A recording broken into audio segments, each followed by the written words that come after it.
Good morning students. 8ஆம் வகுப்பு new syllabus அழகு 13ல் நீர் அப்படிங்கிற பாடம் பார்த்துக்கிட்டு இருக்கோம்.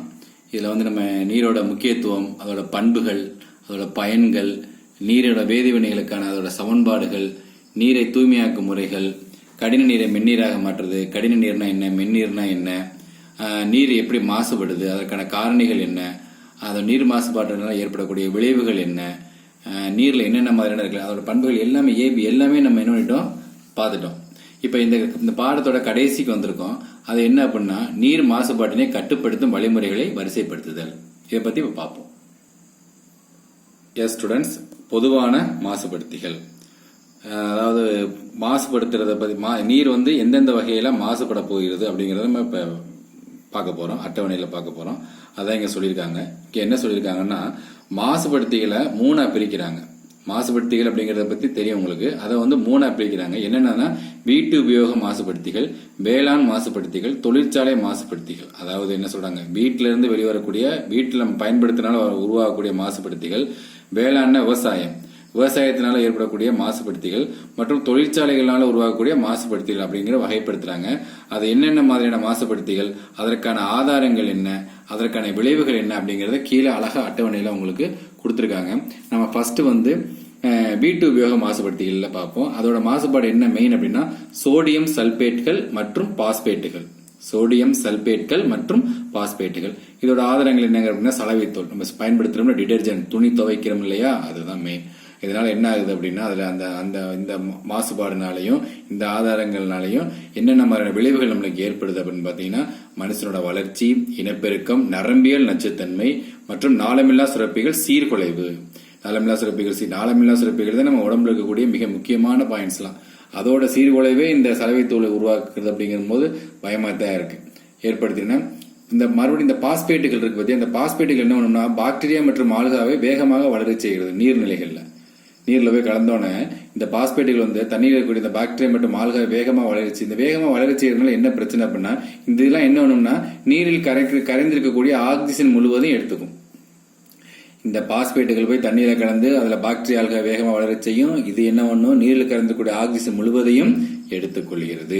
இதனால என்ன ஆகுது, விலங்கு மற்றும் தாவரங்களின் பன்முகத்தன்மை குறைவதற்கு வழிவகுக்கிறது. முக்கியமாக சொல்லப்பட்ட நீர்வாழ் வளங்கள் சுவாசிக்கவே முடியாது. அதுல இருக்கக்கூடிய ஆக்சிஜன் வச்சு தானே சுவாசிக்குது. இது பூரா ஆக்சிஜன் பூரா எடுத்தாச்சுன்னா அப்புறம் எப்படி அதை சுவாசிக்கும். அடுத்து என்ன சொல்றாங்க, நெகிழி இலைகள் மற்றும் நுண்ணுயிரிகள். இதை மெயின்.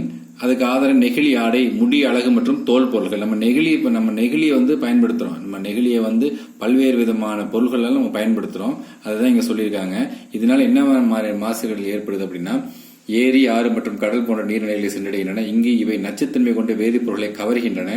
கடல்வாழ் உயிரினங்கள் அவற்றை தங்கள் உணவாக கருதி உட்கொள்கின்றன. இந்த நச்சுத்தன்மை எல்லாம் போய் கடலை கலக்கும் போது கடல்வாழ் உயிரினங்கள் என்ன பண்ணுது, உணவை உட்கொள்ளுது. இதனால் இந்த நச்சுப் பொருட்கள் உணவு சங்கிலியை சென்றடைகின்றன. உணவு சங்கிலினா என்னது, கடல் நீர் இருக்குல்ல, மீன் வந்து இந்த நச்சு பொருளை சாப்பிடுது. மீனுக்கு ஏதோ டிசீஸ் வந்துருது. அந்த மீனை நம்ம பிடிச்சிட்டு வந்து நம்ம என்ன பண்ணுவோம், சாப்பிடுவோம். அப்ப நம்மளுக்கு அந்த டிசீஸ் வருது. மீன் சாப்பிடறதுனால அந்த டிசீஸ் நம்மளுக்கு பரவுது, அந்த உணவு சங்கிலியை சென்றடைகிறது. இது பூரா என்னது, வீட்டு உபயோகத்தினால ஏற்படக்கூடிய மாசுபாடு, அதோட ஆதாரம், அதோட விளைவுகள். அடுத்து நம்ம பார்க்க போறது வேளாண்மை, விவசாயம். விவசாயத்தில் நம்ம பொதுவாக என்ன பண்ணுவோம், பூச்சிக்கொல்லிகள், உரங்கள்லாம் பயன்படுத்துவோம். பூச்சிக்கொல்லிகள் என்னென்ன மாதிரி இருக்குன்னா, DDT, dichloro diphenyl trichloro ethane. இந்த டிடிடி தான் மெயின். இந்த டிடிடி என்ன பண்ணுதான், பூச்சிகள், விலங்குகள் மற்றும் மனிதர்கள் மத்திய நரம்பு மண்டலத்தையே பாதிக்குதான். மத்திய நரம்பு மண்டலத்தை பாதிக்குது. மேலும் உணவுச்சங்கிலில் முதல் படிநிலையில் உள்ள உயிரினங்களின் பாதிப்பை ஏற்படுத்தின. உணவுச்சங்கிலில் பல்வேறு படிநிலைகள் இருக்கு. அதுல முதல் படிநிலையில் இருக்கக்கூடிய உயிரினங்கள் என்ன பண்ணுது, இந்த பூச்சிக்கொல்லிகள் பாதிக்குது. அடுத்து உரங்கள்னா என்னது, நைட்ரேட்டுகள் மற்றும் பாஸ்பேட்டுகள். ஏற்கனவே பாஸ்பேட்டுகள் பார்த்தோம். இந்த பாஸ்பேட்டுகள் என்ன பண்ணுது, ஆல்காவையும் பாக்டீரியா வேகமாக வளர செய்து ஆக்சிஜன் முழுவதையும் இருக்கிறது. இது வந்து பன்முகத்தன்மையை வலிக்குது. ஏற்கனவே பார்த்தாச்சு. சோ வேளாண்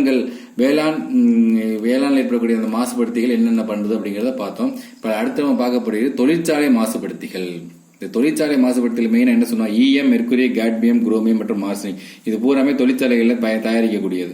இந்த இதனால ஆதாரங்கள் வேதியியல், ஜவுளி மற்றும் தோல் தொழிற்சாலைகள் மற்றும் திடக்கழிவுகள். இதெல்லாம் அதோட ஆதாரங்கள். இதனால என்ன ஆகுது, நீரில் உள்ள விலங்குகள், தாவரங்கள் மற்றும் பாக்டீரியாக்களுக்கு நஞ்சாகிறது. நிலத்தடி நீரை மாசுபடுத்துகிறது. மனித ஆரோக்கியத்தை பாதிக்கிறது. இதெல்லாம் நம்ம இப்ப என்ன பார்த்தோம்னா, மாசுபடுத்திகளோட வகைகளை வந்து அது ஆதாரங்கள், மாசுபடுத்தல் நம்ம டீட்டெயிலா பார்த்தோம். இது மேல ஒரு இது கொடுத்துருக்காங்க, மைக்ரோ பிளாஸ்டிக் அப்படின்னு கொடுத்துருக்காங்க. மைக்ரோ பீட்ஸ் சொன்னோம்ல, அதான் மைக்ரோ பிளாஸ்டிக், நுண்ணிய நெகிழி துண்டு. இந்த நுண்ணிய நெகிழி துண்டு எதெல்லாம் இருக்கான் பாத்துங்க, தண்ணீர வந்துருச்சா, அப்ப எல்லா தண்ணியிலையும் இருக்கான். அதான் சொல்றாங்க, அண்டார்டிகா பகுதியில உறைந்த நீர் பகுதியில் இருக்கக்கூடிய தண்ணியை எடுத்து செஸ் பண்ணாலும் அதுல இந்த மைக்ரோபீட்ஸ் நுண்ணிய நெகிழி துண்டி இருக்கான். கடல்ல 5000 மீட்டர் ஆழம் கொண்ட கால்கடல்ல இருந்து எடுத்து தண்ணியை டெஸ்ட் பண்ணாலும் இருக்கான். நம்ம பாட்டில் தண்ணி, சுத்தமான தண்ணின்னு சொல்லி பாட்டில் தண்ணி வாங்கி குடிக்கிறோம்னா அதுலயும் இருக்கான். குழாய் நீர்லயும் இந்த நுண்ணிய நெகிழி இருப்பது என்ன பண்ணப்பட்டிருக்கிறது, கண்டுபிடிக்கப்பட்டுள்ளது. இது பல்வேறு விதமான தீமைகள் நம்ம உடம்புக்கு என்ன ஏற்படுத்தும். இப்ப லாஸ்ட் பாதி நீர் மாசுபாட்டை கட்டுப்படுத்துதல். நீர் முக்கியம்னு தெரியும், உலக நம்ம தாவரங்கள் விலங்குகள் எல்லாத்துக்கும் முக்கியமா தெரியும். அதோட மாசுபாட்டை நம்ம கட்டுப்படுத்தியே ஆகணும். அதுல மெயினானதுக்கு என்ன சொல்றாங்கன்னா நெகிழி, பல நச்சு பொருட்கள், கழிவுகள் தான் சொல்றாங்க. இதெல்லாம் நம்ம எப்படிலாம் நம்ம தவிர்க்கலாம், நீர் மாசுபாட்டை நம்ம எப்படி கட்டுப்படுத்தலாம் அப்படின்னு சில யோசனைகள்லாம் சொல்லியிருக்காங்க. ஃபர்ஸ்ட் என்ன சொல்லியிருக்காங்க அப்படின்னா, டிடர்ஜென்ட் பயன்படுத்துறதை தவிர்க்க சொல்லியிருக்காங்க. அதாவது மட்கும் தன்மை கொண்ட டிடர்ஜென்ட்களை பயன்படுத்த வேண்டும், நச்சுத்தன்மை வேதிப்பொருளை கொண்ட டிடர்ஜென்ட்களை தவிர்க்க வேண்டும். அதே மாதிரி பருத்தி போன்ற இயற்கை இலைகள் தயாரிக்கப்படும் ஆடைகள் அணியணும். நைலான் மற்றும் செயற்கை ஆடைகள் அணிவதை தவிர்க்க வேண்டும். ஏன்னா இந்த மாதிரி நைலான் செயற்கை இலைகள்லாம் போட்டோம்னா அதுல உதிரக்கூடிய அந்த மைக்ரோபீட்ஸ் நம்ம தூக்கி எறிஞ்ச போட்டு அந்த மண்ணில் வளர்த்துக்கிறது பல்வேறு இதுகளை இருக்கணும். ஸோ நம்ம என்ன பண்ணணும், இயற்கை இலைகளிலிருந்து தயாரிக்கப்படும் ஆடைகளை மட்டுமே நம்ம என்ன பண்ணணும், அணியணும் அப்படின்னு சொல்றாங்க. அடுத்து நம்ம என்ன பண்றாங்க, பிளாஸ்டிக் பொருள் கழிவுகளை நீர்நிலைகள் வீசக்கூடாதுன்னு சொல்றாங்க. பிளாஸ்டிக் பொருள் நம்ம சாப்பிட்டுட்டு என்ன பண்ணுவோம், வேம தண்ணிக்குள்ள எறிகிறது, தண்ணி கரையில போறது, இந்த மாதிரியான கழிவுகள் பண்ணக்கூடாது. குப்பைகளை அதற்குரிய தொட்டிகளை தான் போடணும். அதுவும் இல்லாம வீட்டு கழிவுகளை மறுசுழற்சி செய்யக்கூடியது, மறுசுழற்சி செய்யக்கூடியது மட்கும் தன்மை கொண்டவை பிரிக்கணும். பிரிச்சு அந்தந்த குப்பைகளை என்னென்ன பண்ணணும், வழிகாட்டு முறையில் இருக்கோ அது மாதிரி பண்ணணும் அப்படின்னு சொல்றாங்க. குப்பைகளை பிரிச்சு அதுக்கு ஏற்ற மாதிரி நம்ம அதை என்ன பண்ணணும், அந்த மேலாண்மையை நம்ம கடைபிடிக்கணும் அப்படின்னு சொல்றாங்க. அடுத்து என்ன, வீட்டு கழிவு நீரையே முறையா சுத்திகரிக்கணும் அப்படின்னு சொல்றாங்க. வீட்டுல இருந்து வெளியில போகுதுல கழிவு நீர், அதையே நம்ம என்ன பண்ணணும், முறையாக சுத்திகரிக்கணும். அதுல இருந்து ஏன்னா அது தீங்கு விளையக்கூடிய ஏதாவது பொருள் இருந்தா அந்த தண்ணியில இருந்து எடுத்து தூக்கி போட்டு அதை தனியா எரிச்சிடணும், கழிவு நீரணும், அதோட சேர விடக்கூடாது. அப்ப என்ன, சில கழிவு பொருளை கழிப்பறைகளை சுத்தப்படுத்துறதுக்கும், தோட்டங்களை என்ன பண்ணலாம், தோட்டங்களை அதை வளர்க்கறதுக்கு தோட்டங்களுக்கு இந்த செடி கொடிகளுக்கு என்ன பண்ணிக்கலாம், அதை பயன்படுத்திக்கலாம். அடுத்து என்ன சொல்றாங்க, பூச்சிக்கொல்லிகள், நம்ம விவசாயத்துல பூச்சிக்கொல்லிகளை பயன்படுத்தாம உயிரி பூச்சிக்கொல்லிகளை பயன்படுத்த வேண்டும். அதுக்கடுத்து என்ன சொல்றாங்க, உரம் தயாரிக்கிறத சொல்றாங்க. நமக்கு நிறைய கழிவுகள்லாம் ஏற்படுதுல, சமையலறை கழிவுகள், மாடு வளர்த்த அந்த மாட்டுச்சாணம், தோட்ட கழிவுகள், இது மாதிரி கழிவுகளில் போற என்ன பண்ணுவாங்க, உரம் தயாரிச்சிடணும்னு சொல்லிடுறாங்க. நம்ம பழைய கிராமங்கள்ல நம்ம என்ன இருப்போம், ஒரு வீட்டுக்கு பின்னாடி ஒரு குழி வெட்டி அதில் ஒரு குப்பையெல்லாம் சேமிச்சு அதை உரமா ஆக்குவோம்ல, அது மாதிரி எல்லாருமே அந்த மாதிரி உரம் தயாரிச்சுட்டா பிரச்சனை இல்லை, கழிவுகளை வச்சு உரம் தயாரிச்சிடலாம் அப்படிங்கிறாங்க. அப்புறம் தொழிற்சாலையிலிருந்து வெளிவரக்கூடிய நீரை என்ன பண்ணணும், கண்டிப்பா சுத்திகரிச்சு தான் விடணும், சுத்திகரிக்கலாம் விடக்கூடாது அப்படின்னு சொல்லியிருக்காங்க. ஸோ இந்த இதில் நம்ம என்னென்ன நீர் மாசுபாட்டை கட்டுப்படுத்த என்ன பண்ணிருக்கோம், டிடர்ஜென்ட்களை தவிர்க்கணும், இப்போ இயற்கை பருத்தி போன்ற இயற்கை இலைகளை தான் அணியணும், நெகிழி போன்ற கழிவுகளை நீர்நிலைகளை வீசக்கூடாது, வீட்டு கழிவு நீரை முறையா சுத்திகரித்து பயன்படுத்தணும், பூச்சிக்கொல்லி மருந்துகளை பயன்படுத்துறதை குறைக்கணும், நம்ம வீட்டிலே என்ன பண்ணணும், கழிவுகளை வச்சு உரம் தயாரிக்கணும், தொழிற்சாலையிலிருந்து வெளிவரக்கூடிய கழிவு நீர்களை சுத்திகரிக்கப்படணும். ஸோ நீர் மாசுபாட்டை கட்டுப்படுத்துறதுக்கானது நம்ம தெளிவாக என்ன பண்ணியாச்சு, பார்த்தாச்சு. பாடமும் என்னாச்சு, முடிஞ்சிச்சு. ஓரளவுக்கு நம்ம கற்றல் நோக்கங்களை பூரா நம்ம பீட் பண்ணி கற்றல் நோக்கங்களை பூரா நம்ம அடைஞ்சிருப்போம்னு நினைக்கிறேன். இப்போ பார்த்தீங்கன்னா நினைவு கொள்கையில் பார்த்தீங்கன்னா ஒரு சின்ன ஃபாஸ்ட்டாக நான் வாசிக்கிறேன். நம்ம எல்லாமே நடத்துனது ஒரு சின்ன உனக்கு ஒரு வாசிப்பு நான் சொல்றேன், நீங்க கேளுங்க. காற்றுக்கு அடுத்தபடியாக நாம் வாழ்வதற்கு நீர் மிக முக்கியமான வளமாகும்.